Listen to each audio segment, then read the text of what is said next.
শ্রীভূমি জেলার পাথারকান্দির আদমটিলা বাগানে বাংলাদেশি গরু চোর আটকের ঘটনায় উত্তপ্ত পরিস্থিতি।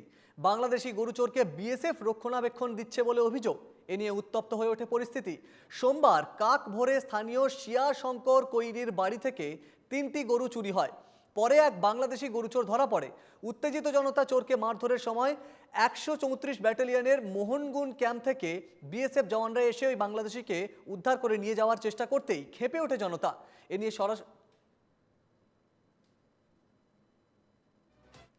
इन्होंने कुछ नहीं बोले। ব্যবসায়ী বাবা কিতা ব্যবসায়ী গরু ব্যবসায়ী নেই না কিতা বাজারও বড় ব্যবসা আছে তারা কিতা ব্যবসা বেশি ভালো খানোর ওই তো দুবাই বাজার হরিমন বাজারও করে ব্যবসা सुनो भाई वो मारना नहीं इसको ठीक नहीं मारेंगे कोई भी लोकल का नाम तो बता তুমি কও কই কে আছে তোমার কেউ ছইতো না কও আমার তো তুমি শুনো সুন্দরভাবে কও এ বিষয়ে আরো বিস্তারিত জানবো। সরাসরি রয়েছেন আমাদের প্রতিনিধি শ্রীভূমি থেকে মিষ্টু দত্ত।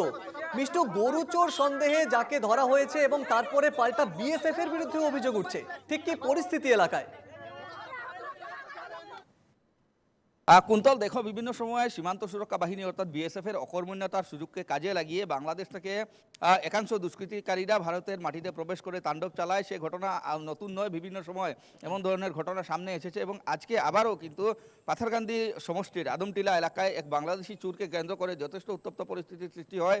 সে চুর আসলে এই ঘটনার সূত্রপাত হয় গতকাল রাতে। স্থানীয় একজন সাই শঙ্কর কৈরি নামের এক ব্যক্তির গোয়ালঘর থেকে 3টা গরু চুরি হয় এবং চুরি হওয়ার পর ভোর রাত থেকে কিন্তু সেই পরিবারের লোকেরা চুরি হওয়া গরু খুঁজতে তারা থাকেন। বাগানের বিভিন্ন এলাকায় তারা এক প্রকার অভিযান চালান যে যদি গরু 3টা পাওয়া যায়, কিন্তু ভোর হওয়ার পরও সেই গরু 3টার কোনো হদিশ তারা পায়নি। কিন্তু সকালবেলা যখন স্থানীয় শ্রমিকরা পাহাড়ে কাজ করতে যায় তখন একজন সন্দেহভাজন লোককে তারা দেখতে পায় এবং দেখার পর তার উপর সন্দেহ হয় এবং যখন তাকে জিজ্ঞাসাবাদ চালানো হয় যে সে এখানে কি করছে, তখন সে এক প্রকার চাপের মুখে উত্তর দেয় এবং সমগ্র সত্য কথা সে আসলে উগলে ফেলে। এক প্রকার সে যে বাংলাদেশ থেকে এসেছে, বাংলাদেশে কোথায় তার বাড়ি, কি তার নাম, সমগ্র কথা কিন্তু সে ক্যামেরার সামনে নিজে স্বীকারোক্তি প্রকাশ করে যে চুরকে আসলে ধরা হয়েছিল সেই চুরের নাম ছিল জহির উদ্দিন। তার ঘর হলো বাংলাদেশের মৌলভীবাজার জেলার বড়লেখা এলাকায় এবং সে ভারতে প্রবেশ করেছিল একমাত্র উদ্দেশ্য একটাই যে এখানে স্থানীয় একাংশ লোক আছেন যাদের সহযোগে সে গরু চুরি করে বাংলাদেশে এসে পাচার করে, তেমনটাই তার পেশা। এবং আজকে সকালবেলা যখন তাকে ধরা হলো তখনই কিন্তু সেই খবর লাভ করে সীমান্ত সুরক্ষা বাহিনীর 134 নম্বর যে ব্যাটালিয়ন রয়েছে সীমান্ত সুরক্ষা বাহিনীর, সেই ব্যাটালিয়নের দল আদমটিলা এসে উপস্থিত হয় এবং সেখানে জড়ো হতে থাকেন।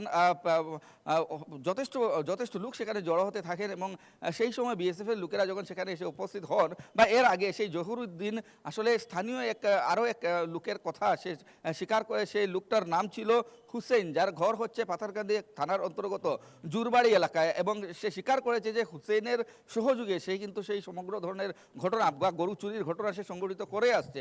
এবং যখনই কিন্তু বিএসএফ সেই খবরটা লাভ করলো তখন আদমটিলা এলাকায় বিএসএফ এর প্রায় 2-3টা গাড়ি ভর্তি করে বিএসএফ এর লোকেরা যখন সেখানে এসে উপস্থিত হলেন তখন কিন্তু এলাকার লোকেরা যথেষ্ট উত্তেজিত হয়ে গেলেন। কারণ সীমান্ত সুরক্ষা প্রশ্ন একটাই যে সীমান্ত সুরক্ষা বাহিনীর নামে ভারত সরকার হাজার হাজার কোটি টাকা খরচ করছে, কিন্তু তারপরও দেখা যাচ্ছে যে বাংলাদেশ থেকে একাংশ অনুপ্রবেশকারী যারা ভারতে প্রবেশ করে, ভারতের মাটিতে প্রবেশ করে, তারা রাতের আধারে তাণ্ডব চালায়, বিভিন্ন সীমান্ত এলাকায় গরু চুরির ঘটনা সংঘটিত করে। একটা প্রশ্ন, তার মানে তো গরু চোর, এই যে গরু পাচার চক্র বা গরু চুরির চক্র, একটা চক্র কাজ করছে ওই এলাকায়? নিশ্চয় চক্র কাজ করছে, যেহেতু বাংলাদেশের একজন চুর ইতিমধ্যে স্থানীয় জনতা আটক করেছে। সেই চুর নিজে স্বীকারোক্তি প্রদান করেছে যে ভারতীয় লোকেরা তার সাথে জড়িত রয়েছে, অর্থাৎ একটা বড়সড় একটা গ্যাং সেই সীমান্ত এলাকায় কাজ করছে এবং বাংলাদেশ থেকে যারা ভারতে প্রবেশ করে বিভিন্ন রাস্তা দিয়ে তারা প্রবেশ করে এবং তাদেরকেই সাহায্য সহযোগিতা করে স্থানীয় একাংশ চুরের দল রয়েছে, সেই চুরের দল। এবং এই ক্ষেত্রেও এমনটাই ঘটনা সংঘটিত হয়েছে, যেহেতু জহিরুদ্দিন নামের বাংলাদেশি যে চুর, তাকে আটক করার পর সে অকপটে স্বীকারোক্তি দিয়েছে যে তার ঘর মৌলভীবাজার জেলার বড়লেখা এলাকায়, সেটা সে স্বীকার করেছে। এবং যখন আবারও চলে যাচ্ছি আমি বিএসএফ এর প্রসঙ্গে, যখন বিএসএফ এর লোকেরা সেই জায়গায় উপস্থিত হয় তারা কিন্তু সেই বাংলাদেশি চুরকে তাদের হাতে সমঝে দেওয়ার দাবি উত্থাপন করে, অর্থাৎ বিএসএফ এর লোকেরা দাবি করেন যে সেই বাংলাদেশি চুরকে তাদের হাতে সমঝিয়ে দিতে হবে। তখন এলাকার স্থানীয় লোকেরা যথেষ্ট উত্তেজিত হয়ে পড়েন, এমনকি বিএসএফকে গরু চুর পর্যন্ত সম্বোধন করেন। উত্তপ্ত পরিস্থিতির সৃষ্টি হয়। স্থানীয় লোকেরা কোনো অবস্থায় বোঝা যাচ্ছে মিষ্টু, অর্থাৎ স্থানীয় একটা চক্র কাজ করছে, তাদের সহযোগিতা সহযোগিতাতেই গরু চোরদের দাপট চলছে এলাকায়। ধন্যবাদ। আমার কাছে একটা মোবাইল আছে। তোমার মোবাইল না মোবাইল তোমার কেউ নিতে না, তোমার সাহায্য হইব। তোমার লোকের নাম তুমি নামটা মোবাইলটা তোনিকে না চিল্লাকে চুপচাপ রাখছো না, একে নামটু বলে দাও।